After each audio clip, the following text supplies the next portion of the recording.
जय Hind everybody, welcome to biology class.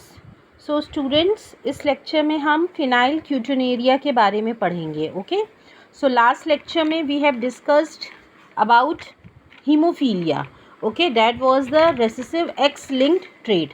Now this phenylketonuria जो है, it is an inborn autosomal metabolic recessive disorder.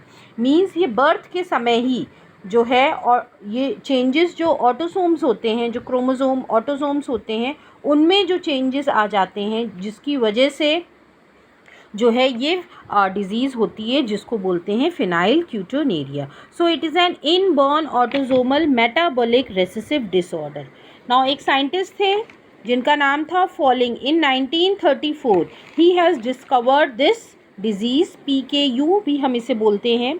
Now, what happened in this disease? The affected person, the person who is affected by this disease, they lack an enzyme phenylalanine hydroxylase. Okay, enzymes, अगर आपको याद हो, जब हमने concept पढ़ा था कि किस तरह जो है कोई भी कैरेक्टर जो है एक्सप्रेस होता है, डोमिनेंट कैरेक्टर, तो हमने बताया था कि जो इंजाइम्स प्रेजेंट होते हैं वो पर्टिकुलर ट्रेट के लिए रिस्पॉन्सिबल होते हैं, और अगर इंजाइम्स जो हैं वो नहीं प्रेजेंट होंगे, नहीं सीक्रीट होंगे, तो उस कंडीशन में क्या होगा, उस कंडीशन में जो है वो ट्रेट जो है एक्सप्रेस नहीं होगा। So the affected person lakhs enzyme phenylalanine hydroxylase, and this enzyme is responsible for the conversion of amino acid responsible for the conversion of amino acid phenylalanine into tyrosine. ठीक है, ये जो इंजाइम है phenylalanine, ये क्या करता है, ये अमीनो एसिड फिनाइलएलेनिन को टायरोसिन में कन्वर्ट करता है। Okay, and this defect is due to substitution in gene on chromosome number 12। Okay, chromosome number 12 में जो है जीन्स जो हैं, this arise due to the substitution, means change हो जाना कोई और, या फिर ऑल्टर हो जाना उस जीन का ऑन क्रोमोसोम नंबर 12। अब क्या होता है, आगे बात करते हैं कि जब फिनाइलएलेनिन जो है वो जो अमीनो एसिड जो है, that convert amino acid phenylalanine to tyrosine, इसके लिए हमको एंजाइम चाहिए रहता है जिसका नाम है फिनाइल हाइड्रोक्सिलेज। अगर ये अब अमीनो एसिड जो है, ये amino acid phenylalanine to tyrosine में अगर कन्वर्ट नहीं होगा तो क्या होगा, ये एक्यूमुलेट होने लगेगा, और ये एक्यूमुलेट होते होते किस में कन्वर्ट हो जाएगा, फिनाइल पायरुविक एसिड और उसके अदर डेरिवेटिव्स में। Okay, so this disease it cause mental retardation and reduced hair and skin pigmentation. So these are the symptoms of this disease. Now this is also an example of pleiotropy. Pleiotropy जब हमने पढ़ा था कि एक gene जो है बहुत सारे कैरेक्टर्स को जब कंट्रोल करता है, तो ये एक उसका भी एग्जाम्पल है, क्योंकि अगर ये जीन जो है, अगर ये एंजाइम नहीं, ये एंजाइम जो है वो नहीं प्रेजेंट होगा, तो बहुत सारे ऑर्गन्स की वर्किंग जो है अफेक्टेड होगी। Okay, now due to mutation conversion of phenylalanine to tyrosine is reduced और ceases entirely.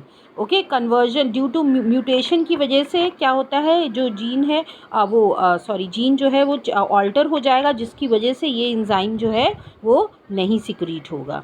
So conversion of phenylalanine to tyrosine is reduced, इसलिए रिड्यूस हो जाता है, टायरोसिन नहीं बनता है, या फिर बिल्कुल बनता भी है तो it will be in very small amount. Okay, so this is the this reaction how it occurs. ये फिनाइलएलेनिन है जो कि एक टिश्यू प्रोटीन है और डाइटरी प्रोटीन भी है। अब ये फिनाइलएलेनिन जो है, in presence of phenylalanine hydroxylase, it will convert into tyrosine, और ये टायरोसिन किस किस में हेल्प करता है, oxidation, protein synthesis, then thyroxine hormone, melanin. तो इसका मतलब ये बहुत सारे ट्रेट्स को कंट्रोल कर रहा है, इसीलिए स्किन पिगमेंटेशन, अभी आपने देखा skin rash, then mental retardation, तो एक जो है वो बहुत सारे कैरेक्टर्स को कंट्रोल कर रहा है एक जीन, इसीलिए ये एग्जाम्पल है प्लियोट्रॉपी का।